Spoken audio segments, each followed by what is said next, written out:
మేము స్వీయ అనుభవాలనే ఎక్కువ స్వీకరించి రైతులకు అందజేయడానికి ప్రయత్నం చేస్తున్నాం. ఎందుకంటే అన్నిసార్లు ఎక్స్పర్టైజ్ ల్యాబొరేటరీ నుంచే కాకుండా ఫీల్డ్ని ల్యాబొరేటరీని అనుసంధానం చేసే ప్రక్రియలో భాగంగా మేము ఆహ్వానించిందే తడవుగా వచ్చిన పెద్దలు పద్మశ్రీ అవార్డు గ్రహీత చింతల వెంకటేశ్వర రెడ్డి గారిని కూడా మాట్లాడాల్సిందిగా నేను కోరుతున్నాను.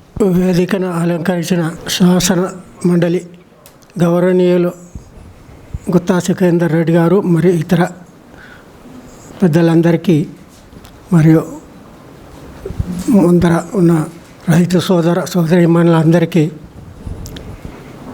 ముఖ్యంగా ఈ విత్తన పండుగ అనేది సాంప్రదాయాన్ని నిలబెట్టుడే. అంటే మనం ఎప్పటి నుంచో నేను చిన్నప్పటి నుంచి చూస్తున్న ఈ విత్తనాలు సేకరించి అంటే బదులు ఇచ్చుకుందరు. అప్పుడు ఒకరి దగ్గర బండినే వాళ్ళు అప్పుడు. కానీ ఈ మధ్య నేను కూడా ట్రై చేశాను, మన విత్తనాలే ఎందుకు రావు అని ఆర్గానిక్ సేంద్రియ వ్యవసాయంలో.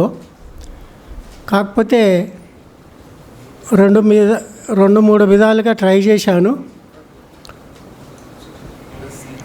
మన దగ్గర పండిన ఏవో మంచి విత్తనాలు అని అనుకున్నా కానీ ఆ మంచి దాంట్లో కూడా ఒక గొలుసుకు కొన్ని చిన్న పెద్దవి వస్తున్నాయి. ఒక మొక్కజొన్న కంకి ఉందనుకోండి, కొన్ని చిన్నగా ఉంటాయి, ఇత్తులు పెద్దగా ఉంటాయి.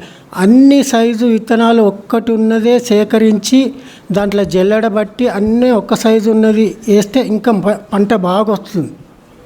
ఇది కొంచెం గమనించండి. మీరు విత్తనాలు సేకరిస్తుర్రు అన్నీ చేస్తారు కానీ దాని గ్రేడింగ్ అది జల్లెడబట్టుడు చిన్న చిన్నవి తీసేసి ఒక్క తిరుగున్నవి అందులో సేకరిస్తే ఆ పంట అలాగొస్తుంది. అంటే మంచిగా ఉన్న విత్తనాలు చాలా బాగా వస్తుంది.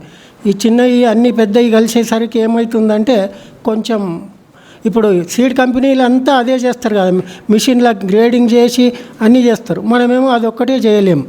ఏంటంటే యాజ్ ఇట్ ఈజ్ మనం ప్రొక్యూర్ చేసుకొని ఎవరు రైతు దగ్గర పండింది అట్లనే ఇస్తున్నాం. కానీ దాన్ని కొంచెం దాంట్లో శ్రమ అంటే మాన్యువల్గా కానీ మిషన్తో కానీ చేయవచ్చు. ఒకటే గ్రేడ్ విత్తనాలను మనమే సేకరించుకుంటే ఇంకా ఈల్డ్ బాగా వస్తుంది. అట్లా నేను ట్రై చేస్తే గోధుమలల్లో మంచిగా వచ్చింది. ఏదైతే విత్తనాలు ఒక్క తిరిగి తీసి చల్లింది అది బాగా వచ్చింది. అంతకుముందు మామూలుగా నా దగ్గర ఉన్న విత్తనాలు మళ్ళీ రిపీటెడ్గా చేస్తే కొన్ని చిన్నగా పెద్ద సైజులు అంతా ఇది అయిపోయింది. దాని తర్వాత ఎప్పుడైతే గ్రేడింగ్ చేసి చల్లినో అప్పుడు చాలా బాగా వచ్చినాయి ఆ పంట, గోధుమ పంట. సో ఇవన్నీ కొంచెం మెలకువలు అంటే చూసుకుంటే బాగుంటుంది. అట్లనే సేంద్రియ వ్యవసాయానికి ఈ మధ్యనే ఇప్పుడు అంటే నాది అయితే సివిఆర్ సాయిల్ టెక్నిక్ అని మీకు అందరికీ పరిచయమే. మట్టితో కానీ మట్టి ఎరువు, మట్టి పురుగు మందు.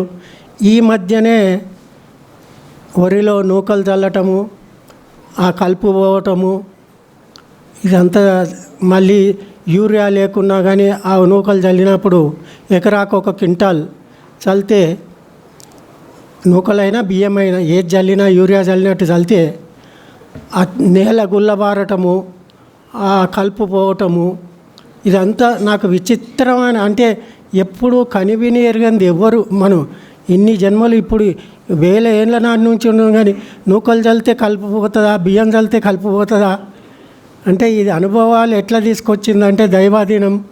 ఏదో అన్నీ ఒకదాని ఒకటి చేస్తుంటే ఒకదానికి సహకారం, ఒక్కొక్క ఇయర్ ఒక్కొక్క మెట్టెక్కినట్టు. కనుక ఇప్పటి నుంచి సేంద్రియంగా మనం చీడపీడలకు ఆ నూకలే పురుగు మందు అవుతుంది. అందులో ఏదైతే మనం గంజి అంటాం కదా, నూకలతోని బియ్యం ఉంచితే గంజి వస్తుంది కదా వండినాక, అట్లనే నూకలల్లో జిగట పదార్థం ఉంటుంది. ఆ పదార్థం వేరు ద్వారా పీడ్చుకున్నప్పుడు అది ఆ మట్టి అరగంది, మట్టిలో ఒండ్రు అడగది చీడపీడకు. ఈ నూకలలో కూడా ఈ బియ్యంలో కూడా జిగట అనేది పదార్థం ఏరు ద్వారా పీడ్చుకుంటుంది. కనుక వరి అది అప్పుడు చీడపీడలు దానికి ఆశించాయి, అది పెస్ట్ రెపలెంట్ అయిపోతుంది. అది రాదు, దానికి తినడానికి యోగ్యం కాకపోతే అది దాని దగ్గరికే రాదు, దాని తల్లే వచ్చి గుడ్డు పెట్టదు. కనుక చీడపీడలకు, ఇటు పురుగు మందులకు, ఇటు పెస్టిసైడు, ఫంగిసైడు, మళ్ళీ మనకి ఇన్ని రోజులు బాధ పెట్టింది నాకు ఈ సమస్యనే బాధ ఉండే. ఈ కలుపు ఎట్లా చేస్తాము? ఒక్కసారి తీస్తే 2 సార్లు తీసినా 3 సార్లు తీసినా వస్తుంది వరిలా. ఇది వీడర్స్ వీడర్ దింపనీకి అది మెషిన్ది కావాలంటారు. ఇవాళ రేపు ఆ దింపేటోళ్ళకు కూడా బలం సరిపోతలేదు. ఎందుకంటే ఈ కెమికల్ కూడా తిని ఈ కెమికల్ అన్నం తిని వాళ్ళకు కూడా బలం సరిపోతుంది. లేబర్ కూడా పని చేయకుండా అయిపోయాడు. ఎందుకంటే దీంట్లో అంత స్టెమినా లేదు. ఆర్గానిక్ అన్నంలో ఉన్నంత స్టెమినా ఈ కెమికల్ ఫుడ్లో లేదు. కనుక ఇవన్నీ ఆలోచిస్తే ఈ కెమికల్ ఒకటి ఫర్టిలైజర్గా పనిచేస్తుంది, ఒకటి కలుపు మందుగా పనిచేస్తుంది, ఒకటి పురుగు మందు. ఇంకేం కావాలి? రైతుకు నాటి పెట్టుకొని నూకలు బియ్యం లేదా 20 రోజుల తర్వాత మళ్ళీ ఒకసారి చల్లుకుంటే అది పంట పూర్తయ్యే లోపల బ్రహ్మాండంగా వస్తుంది. గ్రీన్ అంత డార్క్ నువ్వు యూరియా వేస్తే 10-12 రోజులే గ్రీన్ ఉంటుంది. ఇది 15-20 రోజులైనా గ్రీన్నెస్ పోదు. అంటే న్యాచురల్. అంటే ఏం చేస్తున్నాయి ఇప్పుడు ఈ నూకలల్లో? కార్బోహైడ్రేట్ ఉండదు, మైక్రోబ్స్, సాయిల్లో మైక్రోబ్స్ అనేటి పైన ఉండే మైక్రోబ్స్ ఎరోబిక్ అంటే గాలి విడుచుకొని తొందరగా డెవలప్ అవుతున్నాయి. అవి డెవలప్ అయ్యి సేంద్రియ పదార్థం భూమిలో ఏమున్నా పచ్చి రొట్టె ఎరుగున్నా ఏదున్నా అదంతా కలియ తీసుకొని వాటిని అన్నీ డీకంపోజ్ చేసుకుంటా ఇవన్నీ దాంతో ఉన్న పోషకాలను అన్నీ ఎరువుగా మార్చుకుంటూ అంటే మాకు తెలిసిన కాడికి సేంద్రియ ఎరువుగా అయితే మళ్ళీ వర్మీ కంపోస్ట్ అనేది అందులోనే వర్మీ బెడ్ లాగా మారుతుంది.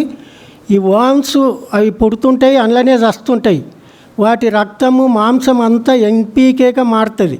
ఇది సైంటిఫిక్ రీజన్. అది ఏది వామ్స్ చిన్న బురదలైనా మెట్టకైనా వామ్స్ పుడితే వాటి లైఫ్ సైకిల్ అయిపోయినాక అందులోనే చచ్చిపోతాయి. ఆ చచ్చిపోయినప్పుడు వాటి మాంసము బ్లడ్ అంతా నత్రజని, భాస్వరము, పొటాషియం అన్నీ మారుతాయి.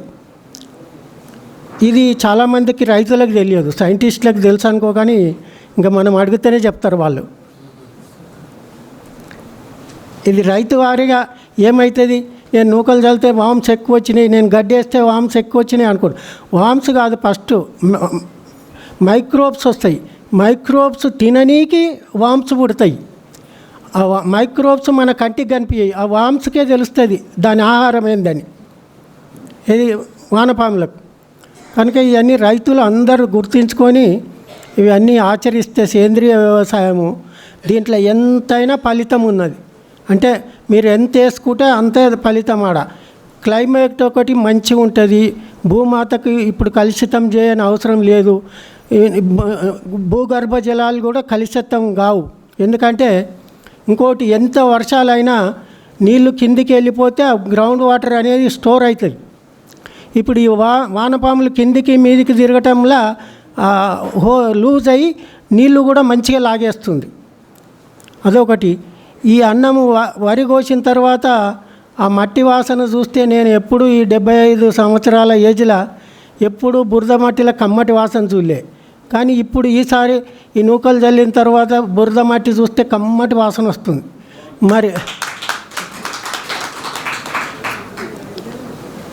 మరి ఈ కెమికల్ ఫుడ్ వేస్తే, కెమికల్స్ వేస్తే రావు. మరి అన్నంలో కూడా టెస్ట్ చేపిస్తే అందులో vitamin D, vitamin A, vitamin C, ఇంకా ఇది B12 ఉండదు. B12 అన్ని మాంసము, గుడ్లు, చేపలలోనే ఉంటుంది. ఈ వరిలో ఆ సోయాబీన్ గింజలు వేసినందుకు ఆ సోయాబీన్ మిల్క్ ఉంటుంది కదా, పాలు ఉంటాయి కదా, ఆ పాలతో B12 వచ్చింది. సోయాబీన్ పాలతో. అంటే B12 ఒక మనిషికి రోజు 2 MCGలు. అయితే దీంట్లో 0.58 వచ్చింది. అంటే 200 గ్రాములు తింటే ఒక మనిషికి సరిపోను, ఒక రోజుకు సరిపోను B12 ఇంట్లోనే వచ్చింది వరిలా. కనుక ఇది పోషకాలతో కూడిన ఆహారాన్ని మనము దేశ విదేశాలకు ఎక్కడైనా సప్లై చేయొచ్చు. మన సూపర్ మార్కెట్లనే మీరు అందరు సంఘటితమై అట్లా వండించి మన సూపర్ మార్కెట్లనే లేబుల్ వేసి ఇన్ని పోషకాలు ఈ పేటెంట్ మనకే ఉంది. ప్రపంచంలో పేటెంట్ మేధో హక్కులు విటమిన్లకు నేనే తీసుకున్నాను. ఇది గత 2020లో పేటెంట్ హక్కులు మనకే ఉన్నాయి. కనుక ప్రభుత్వం కనుక సహకరిస్తే లేదా యూనివర్సిటీలే కానీ లేదా ప్రైవేట్ ఎవరైనా ప్రభుత్వం రాకపోతే ఇక ప్రైవేటు గత్యంతరం లేదు. వాళ్ళైతే రెడీగా ఉన్నారు. ఎప్పటి నుంచో నన్ను పెద్ద పెద్ద కంపెనీలు వచ్చి అడిగినారు. కానీ నేనే ఈ కలుపుది అవగాహన లేక కలుపుది నాకు ఇన్ని రోజులు ఎట్లా పండిస్తారు, ఎవరికైనా చెప్తే కలుపు ఎట్లా తీస్తారు, ఈ పురుగుల మందులు అంటే ఇంట్లో అంతా మేనేజ్ మనం చేసే దాంట్లో ఉన్నది న్యాచురల్ పద్ధతిలో. కానీ కలుపుది లేకుండే ఇది ఫస్ట్ టైం దైవానుగ్రహంతో కలుపు మందు ఒకటి మనకు దేవుడిచ్చిన వరం అయింది. దీన్ని ఆచరించి అందరూ ఇట్లా పండించి ఈ మన వడ్లనే మన విత్తనాలనే మనం సేకరించుకొని మనమే అందులో విటమిన్లు జోడించి ప్రజలకు తినిపిస్తే మన 2 తెలుగు రాష్ట్రాల నుంచే ఈ శ్రేయస్సు తగ్గుతుంది అందరికీ. ఎందుకంటే తెలుగు వాళ్ళే అనుకున్నారు కనుక ఇదంతా మనకే దక్కుతుంది.